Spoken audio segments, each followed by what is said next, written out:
लालू ने ढूंढ लिया बीजेपी का तोप। इस सीट पर एनडीए की उल्टी गिनती शुरू। आगामी लोकसभा चुनावों में लालू यादव कई नए चेहरे पर भी दांव लगा सकते हैं। इसकी बड़ी वजह यह है कि पिछली बार राजद शून्य पर आउट हो गई थी, इसीलिए अब लालू यादव इस रिकॉर्ड को बदलना चाह रहे हैं। ऐसे में इसकी चर्चा तेज है कि जिसने लालू यादव को सोने का मुकुट पहनाया, उसे वह अपना चुनावी ब्रह्मास्त्र बना सकते हैं। जिसके बाद हर कोई यह जानना चाह रहा है कि आखिर वह व्यक्ति कौन है जिसने लालू यादव को इतना बड़ा सोने का मुकुट दिया। इनका किस क्षेत्र और कारोबार से संबंध है?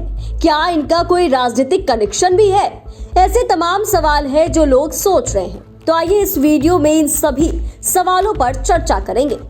आपको बता दें कि कांग्रेस पार्टी के कार्यक्रम में लालू यादव को सोने का मुकुट पहनाकर खलबली मचाने वाले का नाम रतन सिंह है। इनका संबंध बेगूसराय जिले से है। वे कारोबारी हैं और लगभग 20 साल पहले से राजनीति में सक्रिय हैं। दरअसल रतन सिंह 20 साल पहले आरजेडी से जुड़े थे। उस वक्त उन्होंने जिला पार्षद का चुनाव जीता था। इसके बाद रतन सिंह चेयरमैन पद का चुनाव लड़े और सीपीआई कैंडिडेट के खिलाफ आरजेडी और बीजेपी से जुड़े जिला पार्षदों का समर्थन जुटा लिया। देखे तो जिला परिषद अध्यक्ष के नाते रतन सिंह को पूरे जिला में अपना प्रभाव फैलाने का मौका मिला।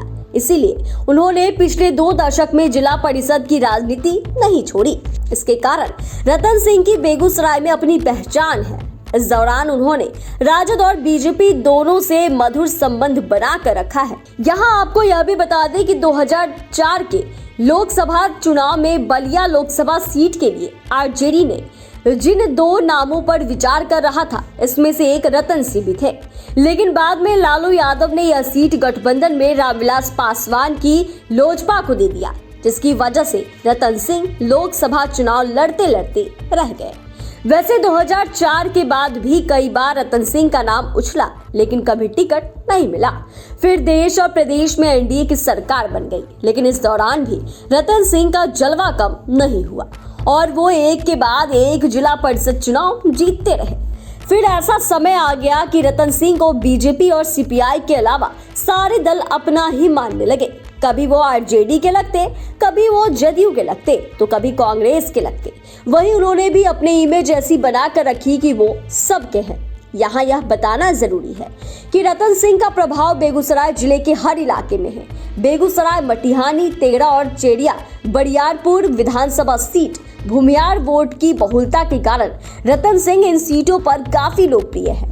लेकिन रतन सिंह 2004 से ही लोकसभा चुनाव लड़ना चाह रहे हैं, पर उनकी यह इच्छा अभी तक पूरी नहीं हो सकी। पर आगामी लोकसभा और विधानसभा चुनावों में इनकी यह हसरत पूरी हो सकती है। इसकी वजह यह है कि लालू यादव को भी बेगूसराय में किसी मजबूत चेहरे की तलाश है। दरअसल पिछली बार बीजेपी को यहां से बड़ी जीत मिली थी, लेकिन इस बार लालू यादव बेगूसराय में इंडिया को बुलंद करने की कोशिश में है।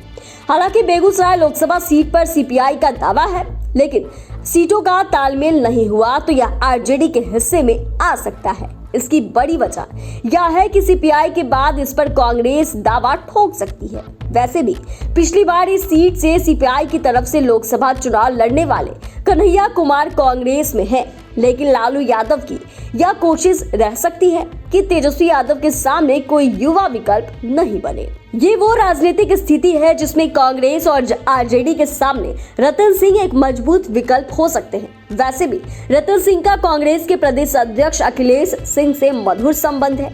ऐसे में कोई बड़ी बात नहीं होगी कि लालू यादव इस बार बेगूसराय लोकसभा सीट से अपना आशीर्वाद रतन सिंह को देते नजर आए। अब देखना यह है कि लालू यादव को सोने का मुकुट पहनाकर सुर्खियों में आने वाले रतन सिंह का राजनीतिक भविष्य क्या होता है।